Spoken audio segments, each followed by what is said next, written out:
नमस्कार दोस्तों। देखिए, राजस्थान जो अध्यापक पात्रता परीक्षा है 2022 में जिसका आयोजन करवाया गया था उसका रिजल्ट आ चुका है। जो भी अभ्यर्थी इसमें पात्र या फिर उत्तीर्ण हुए हैं उनको हार्दिक शुभकामनाएं और वो अपनी जो रीट मेंस है 2023 में जनवरी माह में होने वाली उसकी तैयारी के लिए अच्छे से लग जाएं। और जो किसी कारणवश उत्तीर्ण नहीं हुए हैं उनको हताश होने की आवश्यकता नहीं है। उनके पास में एक सुनहरा अवसर है। आरपीएससी सेकंड ग्रेड की एग्ज़ाम जो दिसंबर माह में होनी प्रस्तावित है उसके भी अभी लगभग 3 महीने पड़े हैं, तो वो आराम से उसकी तैयारी कर सकते हैं। देखिए, अपन ने राजस्थान अध्ययन जो हमारा राजस्थान है उसमें कक्षा 6 की जो पुस्तक है उसके बारे में अपन पढ़ रहे थे। पहला चैप्टर, दूसरा और तीसरा चैप्टर के बारे में अपन बात कर चुके थे। आज अपन इस वीडियो में चौथा, पाँचवां, छठा और सातवां ये जो 4 चैप्टर हैं उसके बारे में बात करेंगे। जो 5वां चैप्टर है आज़ादी से पूर्व है सरकार का स्वरूप, इसकी बात अपन करेंगे जब अपन 7th क्लास की पुस्तक का अध्ययन करेंगे। उसमें जो 7th चैप्टर आएगा उसी में इसको इंक्लूड अपन कर लेंगे, तो यहाँ अलग से इसकी बात नहीं करेंगे क्योंकि इसमें वही तथ्य दे रखे हैं जो कि 7th क्लास की बुक में 7th चैप्टर में है। तो अपन यहाँ पर आज चौथा, छठा और सातवां जो चैप्टर हैं उसके बारे में बात करेंगे। 3 चैप्टर के बारे में अपन ऑलरेडी बात कर चुके हैं। अभी तक आपने वो वीडियो नहीं देखा है तो आप हमारे चैनल को विजिट करके वो वीडियो देख सकते हैं। देखिए, चौथा जो चैप्टर है उसका नाम है राजस्थान में प्राचीन सभ्यता स्थल। देखिए, राजस्थान में प्रस्तर युग के अवशेष किन नदियों के किनारे प्राप्त हुए हैं? तो बनास, गंभीरी, बेड़च और चंबल नदी के किनारे ये अवशेष प्राप्त हुए हैं। प्रस्तर का युग है पाषाण युग के अवशेष। धातुओं में मानव ने सर्वप्रथम किस धातु का प्रयोग किया था? तो सबसे पहले तांबे जो धातु है उसका प्रयोग मानव ने सबसे पहले किया था। राजस्थान में ताम्र सभ्यता के अवशेष कहाँ से प्राप्त हुए हैं? तो कालीबंगा, गणेश्वर और आहड़ से ये ताम्र युगीन सभ्यता के अवशेष प्राप्त हुए हैं। कालीबंगा सभ्यता कौन सी नदी के किनारे अवस्थित है? तो ये प्राचीन सरस्वती नदी या द्रस्वती नदी, जिसको अपन वर्तमान में घग्गर नदी के नाम से भी जानते हैं, उसके किनारे ये विकसित हुई है। उसके किनारे इसका उत्खनन हुआ है। कालीबंगा की खोज किसने की थी? तो अमलानंद घोष के द्वारा कालीबंगा सभ्यता की खोज की गई है। कालीबंगा सभ्यता राजस्थान के कौन से जिले से संबंधित है? तो राजस्थान के हनुमानगढ़ जिले से कालीबंगा सभ्यता संबंधित है। अमलानंद घोष की सभ्यता की पहचान के बाद में कालीबंगा से उत्खनन करने वाले व्यक्ति कौन थे? तो बीबी लाल और बीके थापर थे। कालीबंगा सभ्यता जो है वो सरस्वती नदी, जिसको वर्तमान में किस नदी के नाम से जानते हैं? घग्गर नदी के नाम से भी जानते हैं, उसी के किनारे कालीबंगा सभ्यता की खोज हुई है। कालीबंगा में नालियाँ किसकी बनी होती थी? तो लकड़ी और ईंटों से कालीबंगा सभ्यता में नालियों का विकास हुआ था। कालीबंगा में मकान बनाने के लिए किसका प्रयोग किया जाता था? ईंटों का, यानी कि कच्ची ईंटों का प्रयोग किया जाता था। कालीबंगा में अग्नि वेदिका कहाँ पर बनी हुई थी? तो चबूतरों पर। कालीबंगा में जो अग्नि वेदिकाएँ हैं 7 अग्नि वेदिकाओं के साक्ष्य यहाँ से प्राप्त हुए हैं। कालीबंगा की नगर नियोजन व्यवस्था किस सभ्यता के समान थी? तो सिंधु घाटी सभ्यता के समकालीन थी। कालीबंगा से प्राप्त नगरों में कृषि कहाँ की जाती थी? तो नगर की 4 दीवारी के बाहर कृषि की जाती थी। गाय के मुख वाले प्याले किस सभ्यता से प्राप्त हुए हैं? तो गाय के मुख वाले जो प्याले हैं वो कालीबंगा सभ्यता से प्राप्त हुए हैं।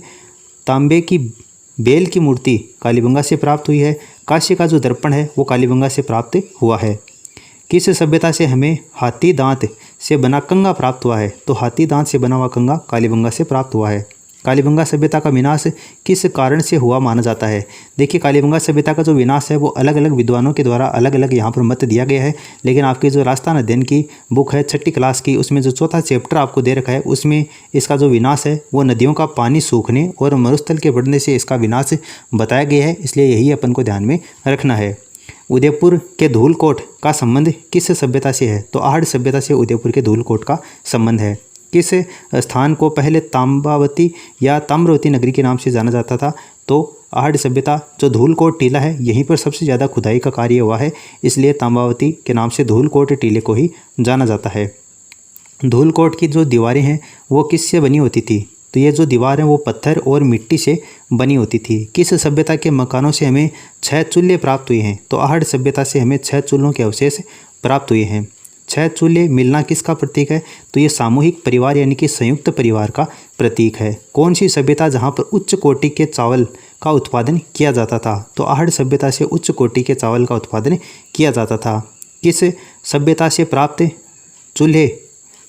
देखिए, आहड़ सभ्यता से प्राप्त जो चूल्हे हैं वो कौन से आकार के हैं? तो ये भट्टी के आकार के चूल्हे यहाँ से मिले हैं। कौन से स्थल के निवासी बर्तन बनाने की कला में दक्ष थे। तो आर्य सभ्यता के जो निवासी थे वो बर्तन बनाने की कला में दक्ष थे यानी कि निपुण थे। आर्य सभ्यता से प्राप्त मिट्टी के बर्तन किस रंग में रंगे हुए हैं? तो लाल भूरे रंग में ये बर्तन रंगे हुए हैं। राजस्थान की किस सभ्यता स्थल से 26 किस्म के मणि, 6 तांबे के मुद्राएं और 3 मोहरें प्राप्त हुए हैं? तो आर्य सभ्यता उदयपुर से ये प्राप्त हुई हैं। धूलकोट के विध्वंस के बाद यहाँ के लोगों ने कौन से नए नगर बसाए? तो गिल्लुंड और भगवानपुरा नगर बसाए। उदयपुर की वल्लभ तहसील का बालाथल किस सभ्यता से संबंधित है? तो ताम्र पाषाणकालीन आर्य सभ्यता से ये संबंधित है। किस सभ्यता स्थल से 11 कमरों के एक बड़े भवन और दुर्ग जैसे चिन्ह प्राप्त हुए हैं? तो बालाथल उदयपुर से प्राप्त हुए हैं। बालाथल से ताम्र सभ्यता के अलावा किस सभ्यता के अवशेष मिले हैं?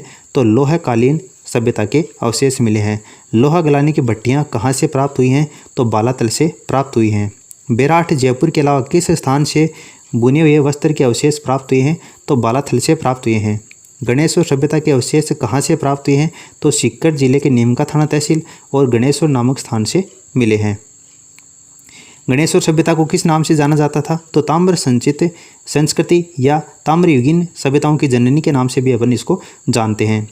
गणेश्वर से कौन से तांबे का उपकरण पश्चिम और मध्य एशिया में निर्यात किया जाता था? तो दोहरी परतदार शिरा वाली तांबे की पिन। ये क्वेश्चन इंपॉर्टेंट है, आपकी राजस्थान जो अध्ययन की बुक है उसमें दे रखा है, इसलिए ये एग्जाम में क्वेश्चन पूछा जा सकता है कि दोहरी परतदार शिरा वाली तांबे की पिन के अवशेष कहाँ से मिले हैं? तो गणेश्वर से मिले हैं। गणेश्वर सभ्यता से कितने प्रकार के मिट्टी के पात्र मिले हैं? तो 2 प्रकार के मिले हैं। लोहकालीन पुरातात्विक स्थल राजस्थान में कौन से स्थान से मिले हैं? तो बेराट से मिले हैं, सांबर से मिले हैं, बागौर और रेड से। ये लोहकालीन पुरातात्विक स्थल यहाँ से मिले हैं। बेराट राजस्थान के कौन से ज़िले में है? तो बेराट राजस्थान के जयपुर ज़िले में स्थित है। बिजक की पहाड़ी और भीम डोंगरी का संबंध किससे है? तो बेराट सभ्यता से है। महाभारत काल में बेराट को किस नाम से जाना जाता था? विराटनगर के नाम से। पांडवों ने 1 वर्ष का अज्ञातवास विराटनगर में बिताया था। राजस्थान में मौर्य काल का प्रमुख केंद्र बेराट था। अशोक के भाबरू शिलालेख और बौद्ध मठ के अवशेष बेराट से मिले हैं। राजस्थान में कौन सी सभ्यता स्थल से 36 चांदी की मुद्राएं प्राप्त हुई हैं? तो बेराट से प्राप्त हुई हैं। उस 36 चांदी की मुद्राओं में जो 28 मुद्राएं हैं वो आपकी यूनानी शासकों की हैं, जबकि जो 8 मुद्राएं हैं वो आपकी पंचमारक यानी कि आहत मुद्राएं हैं। तो टोटल 36 मुद्राएं यहाँ से प्राप्त हुई हैं, जिसमें 28 और 8 का वर्गीकरण आप यहाँ पर देख सकते हैं। कहाँ की खुदाई से स्वास्तिक का चिन्ह मिला है? त्रिरत्न चक्र के चिन्ह, आयुक्त अलंकृत घड़े, दीपक, नाश्ता हुआ पक्षी मिला है, पत्थर की संदूक मिली है, लोहे की कील मिली है, हाथ से बना हुआ वस्त्र प्राप्त हुआ है। तो ये बेराट से प्राप्त हुआ है। देखिए ये जो सूती कपड़े का वस्त्र है जिसमें ये 36 मुद्राएं लिपटी हुई यहाँ से मिली हैं, ये सूती कपड़े का जो वस्त्र है वो बेराट के अलावा बालाथल से भी मिला है। अब देखिए अपन बात करते हैं आपका जो 6ठा चैप्टर है उसके बारे में। जो 5वां चैप्टर आज़ादी से पूर्व राजस्थान का स्वरूप, उसकी अपन बात करेंगे। आपकी 7वीं क्लास का जो 7वां चैप्टर है उसमें बात करेंगे। जो 6ठा चैप्टर है उसकी बात करें, देखिए राजस्थान का भौतिक स्वरूप। भू संरचना के आधार पर राजस्थान को विभाजित किया जाता है। तो 4 भागों में राजस्थान को विभाजित किया जाता है, जिसमें पहला है आपका थार का मरुस्थल, दूसरा है अरावली पर्वत, तीसरा है पूर्वी मैदानी प्रदेश और चौथा है दक्षिणी पूर्वी पठारी प्रदेश। थार का मरुस्थल राजस्थान के कुल क्षेत्रफल के कितने भाग पर फैला हुआ है? तो 12 जिलों में और 61% भाग पर ये फैला हुआ है। अब बहुत से स्टूडेंट ये कमेंट करेंगे कि सर 12 नहीं 13 जिलों में मरुस्थल का विस्तार है, लेकिन वो आपकी सारी बातें एक जगह हैं। हमारा राजस्थान कक्षा 6 में जो आपका चैप्टर नंबर आपको 6 दे रखा है उसमें 12 ज़िले ही शामिल दे रखे हैं। तो आपको अपनी तरफ से डेढ़ होशियार नहीं होना है, 12 ज़िले ही एग्ज़ाम में करके आना है। यहाँ पर आप कटआउट देख सकते हैं इस बुक का, ठीक है। देखिए आगे आपको दे रखा है राजस्थान में जो 61% भाग पर थार का मरुस्थल फैला हुआ है उसमें कितनी प्रतिशत जनसंख्या निवास करती है? तो 40% जनसंख्या इसमें निवास करती है। विश्व का सबसे धनी मरुस्थल कौन सा है? तो राजस्थान का जो थार का मरुस्थल है ये विश्व का सबसे धनी मरुस्थल है, क्योंकि सबसे ज़्यादा जो जैव विविधता है वो इसी थार के मरुस्थल में पाई जाती है। राजस्थान के मरुस्थल को किस भाग को महान मरुस्थल कहा जाता है? तो बाड़मेर, जैसलमेर, बीकानेर के जो रेतीला मरुस्थल है उसको महान मरुस्थल के नाम से भी जाना जाता है। किस स्थानीय भाषा में दोहरे कहा जाता है? देखिए जो वालुका स्तूप है उसको स्थानीय भाषा में दोहरे के नाम से जाना जाता है। थार के मरुस्थल को कितने भागों में बांटा जाता है? तो मुख्य रूप से 5 भागों में बांटा जाता है। इसमें एक है मरुभूमि, घग्गर का मैदानी भाग, अर्ध मरुस्थलीय भाग, नागौर की उच्च भूमि और अंतः प्रवाह क्षेत्र, ये मरुस्थल को 5 भागों में बांटा गया है। राजस्थान में अरावली का जो विस्तार है वो दक्षिण पश्चिम से उत्तर पूर्व की ओर है। राजस्थान के कुल क्षेत्रफल का कितना प्रतिशत भाग अरावली का है? तो 9% भाग अरावली का है। अरावली का विस्तार कहाँ से कहाँ तक है? तो देखिए, वैसे गुजरात से लेकर खेड़ब्रह्मा, गुजरात का जो खेड़ब्रह्मा है वहाँ से लेकर दिल्ली की रायसीना हिल्स तक, जो राष्ट्रपति भवन आपका इसी पहाड़ी के ऊपर है, तो गुजरात से लेकर ये दिल्ली की रायसीना हिल्स तक इसका विस्तार है। और इसका अगर मूल पूछा जाए आपको, अरावली का जो मूल है वो कहाँ पर है? तो अरब सागर में अरावली का मूल है। अरावली पर्वतमाला की जो टोटल लंबाई है वो कितनी है? 692 किलोमीटर है। लेकिन राजस्थान में इसकी जो लंबाई है वो 550 किलोमीटर है और इसकी जो टोटल लंबाई है 692 किलोमीटर, उसका 80% राजस्थान में है। अरावली पर्वतमाला को कितने भागों में विभाजित किया जा सकता है? तो 2 भागों में इसको विभाजित किया जा सकता है। अरावली क्षेत्र में राजस्थान की कुल जनसंख्या का कितना प्रतिशत जनसंख्या निवास करती है? तो 10% जनसंख्या अरावली में निवास करती है। अब देखिए, तीसरा जो प्रदेश है पूर्वी मैदानी भाग, और राजस्थान के कुल क्षेत्रफल का कितना प्रतिशत है? तो 23% भाग है और इस 23% में राजस्थान की 40% जनसंख्या निवास करती है। और ये जो पूर्वी मैदानी भाग है इसमें बीहड़ भूमि या जो डांग क्षेत्र है, ये कोटा से लेकर धौलपुर के आसपास का जो क्षेत्र है उसको बीहड़ या डांग क्षेत्र के नाम से जाना जाता है। छप्पन का मैदान कहा जाता है। तो बांसवाड़ा और प्रतापगढ़ जिले में माही और उसकी सहायक नदियों के द्वारा जो निर्मित मैदान है उसको छप्पन के मैदान के नाम से जानते हैं। राजस्थान के दक्षिणी पूर्वी पठारी भाग को किस नाम से जानते हैं? तो हाड़ौती के पठार के नाम से इसको जानते हैं। और इस हाड़ौती के पठार में देखिए 7% भाग पर राजस्थान का जो टोटल क्षेत्रफल है 3,42,239 वर्ग किलोमीटर, उनमें से जो 7% भाग है वो दक्षिणी पूर्वी पठारी भाग जो हाड़ौती प्रदेश है वो फैला हुआ है और उसमें 11% जनसंख्या निवास करती है। राजस्थान की जो टोटल जनसंख्या है उनमें से 11% जनसंख्या इस हाड़ौती के पठार में निवास करती है। राजस्थान में कितने प्रकार की जलवायु परिस्थितियाँ उपलब्ध हैं? तो 5 प्रकार की जलवायु परिस्थितियाँ उपलब्ध हैं। अरावली से पूर्व में जयपुर और उत्तर पूर्वी जिलों में किस प्रकार की जलवायु पाई जाती है? तो उपाद्र जलवायु पाई जाती है। सवाई माधोपुर से लेकर उदयपुर तक की जलवायु कैसी है? तो आर्द्र जलवायु है। दक्षिण में बांसवाड़ा और दक्षिण पूर्व के झालावाड़ क्षेत्र की जलवायु कैसी है? तो अति आर्द्र जलवायु है। ये जलवायु वाला जो पॉइंट है वो काफ़ी इंपॉर्टेंट है, एग्जाम में सीधा सीधा यानी से क्वेश्चन पुटअप होता है। राजस्थान की प्रमुख ऋतु कौन सी है? तो ग्रीष्म ऋतु है जो कि मार्च से लेकर मध्य जून तक चलती है। वर्षा ऋतु है जो कि जुलाई से लेकर सितंबर महीने तक चलती है। और शीत ऋतु है जो कि अक्टूबर से लेकर फरवरी महीने तक चलती है। राजस्थान में ग्रीष्म ऋतु में चलने वाली अत्यंत गर्म लू धूल भरी आंधियाँ जो होती हैं वो लू कहलाती हैं और 100 किलोमीटर प्रति घंटे की रफ्तार से ये चलती हैं। किस मानसून से राजस्थान में अधिक वर्षा होती है? तो बंगाल की खाड़ी का जो मानसून है उससे राजस्थान में अत्यधिक बरसात होती है। लगभग 90% जो बरसात है वो बंगाल की खाड़ी मानसून से ही होती है।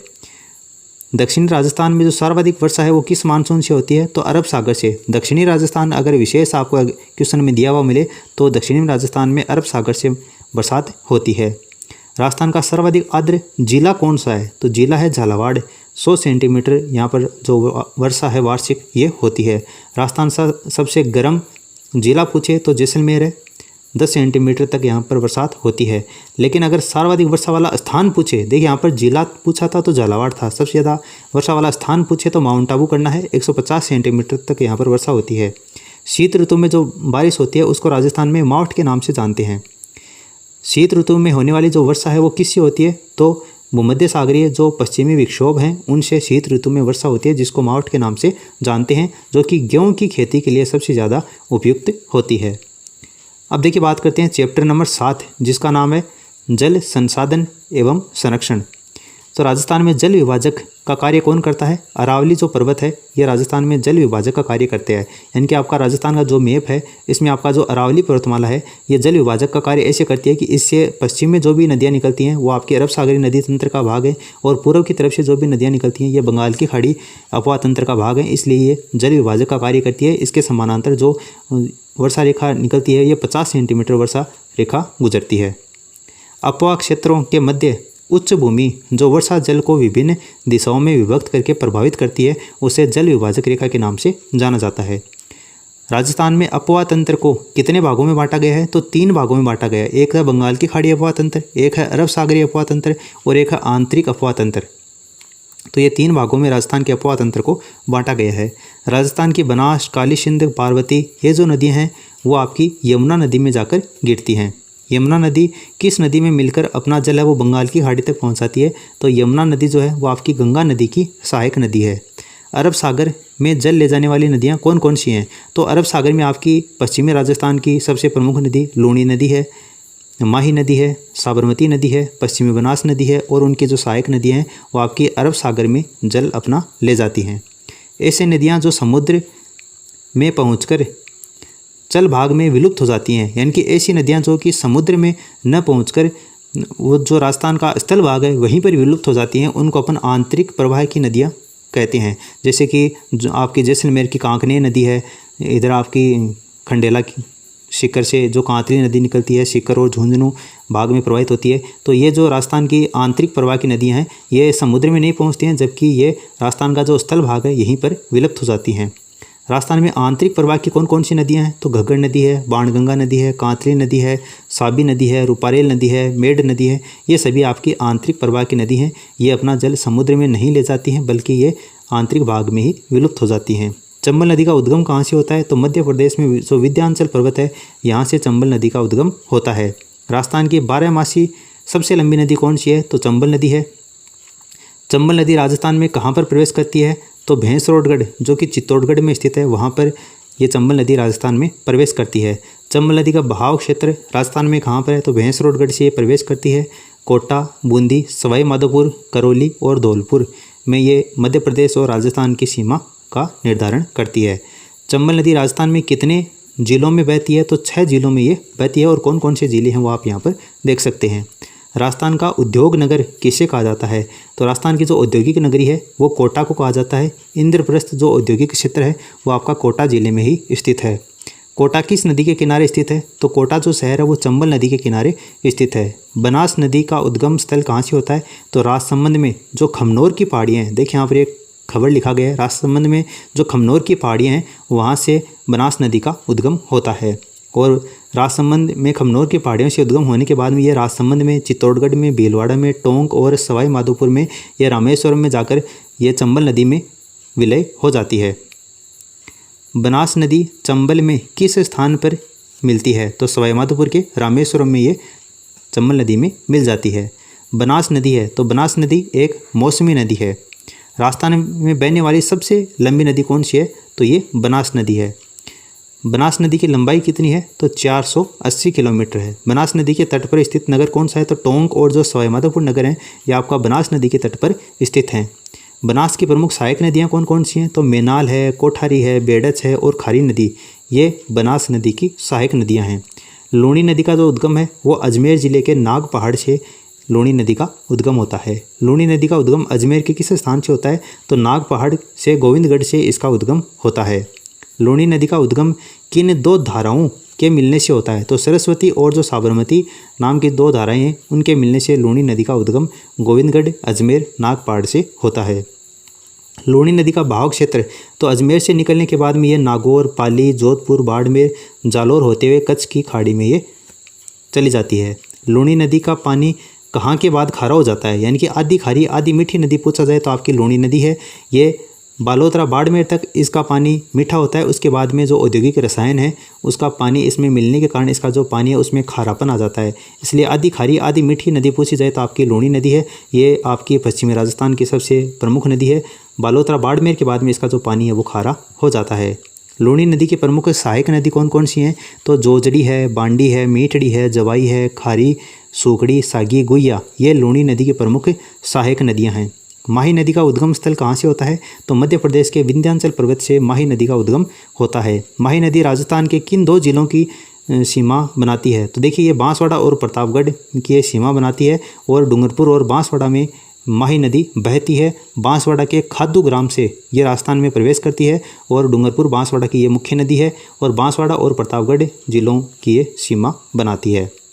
प्रतापगढ़ में जो कांठल का मैदान है वो इसी माही नदी का जो प्रवाह क्षेत्र है उसी को कांठल के मैदान के नाम से जानते हैं, जो कि आपका मुख्य रूप से प्रतापगढ़ में विस्तृत है। माही नदी की प्रमुख सहायक नदी कौन कौन सी है? तो सोम और जाखम नदी ये माही नदी की प्रमुख सहायक नदी हैं। सोम माही जाखम का त्रिवेणी संगम भी होता है नवाटापुरा गांव डूंगरपुर में। माही नदी अपना जल कहाँ ले जाती है? तो खंभात की खाड़ी में माही नदी अपना जल ले जाती है। बाणगंगा नदी का जो उद्गम है वो जयपुर में होता है। बेराट की जो पहाड़ियाँ वहाँ से बाणगंगा नदी का उद्गम होता है जयपुर से।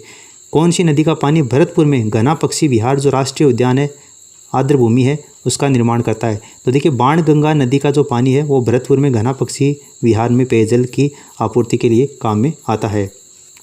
किस नदी को अर्जुन की गंगा कहा जाता है? तो बाणगंगा नदी को अर्जुन की गंगा कहा जाता है। घग्गर नदी का उद्गम कहाँ से होता है? तो हिमाचल प्रदेश में जो शिवालिक की पहाड़ियाँ हैं वहाँ से घग्गर नदी का उद्गम होता है। घग्गर नदी एक आंतरिक प्रवाह की नदी है।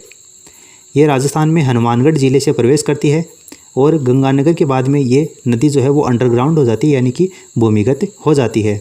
घग्गर नदी किस प्राचीन नदी की सहायक नदी मानी जाती है? तो ये प्राचीन सरस्वती नदी की सहायक नदी मानी जाती है। पंडित जवाहरलाल नेहरू ने किसे आधुनिक भारत के मंदिर के रूप में कहा है? तो जो राजस्थान की बहुउद्देशीय जो नदी घाटी परियोजनाएं हैं उनको पंडित जवाहरलाल नेहरू के द्वारा आधुनिक भारत के मंदिर की संज्ञा दी गई है। चंबल परियोजना किन दो राज्यों की संयुक्त परियोजना है? तो राजस्थान और मध्य प्रदेश की ये संयुक्त परियोजना है। चंबल नदी पर कुल कितने बांध बनाए गए हैं? तो चंबल नदी पर टोटल 4 बांध बनाए गए हैं, जिसमें एक बांध आपका मध्य प्रदेश में है और जो 3 बांध हैं वो आपके राजस्थान राज्य में स्थित हैं। चंबल नदी पर बना मध्य प्रदेश में स्थित बांध कौन सा है? तो गांधी सागर जो बांध है वो आपका मध्य प्रदेश में स्थित है। इसके अलावा चंबल नदी के ऊपर चित्तौड़गढ़ में जो बांध बना हुआ है उसको राणा प्रताप सागर बांध के नाम से जानते हैं। और जो जवाहर सागर बांध है, कोटा बांध है, ये आपके कोटा जिले में स्थित हैं, जो कि चंबल नदी के ऊपर बने हुए हैं। चंबल नदी घाटी जो परियोजना है उसका मुख्य उद्देश्य क्या है? तो जल, विद्युत और जो सिंचाई सुविधा है वो उपलब्ध करवाना चंबल नदी पर बने हुए बांधों का मुख्य उद्देश्य है।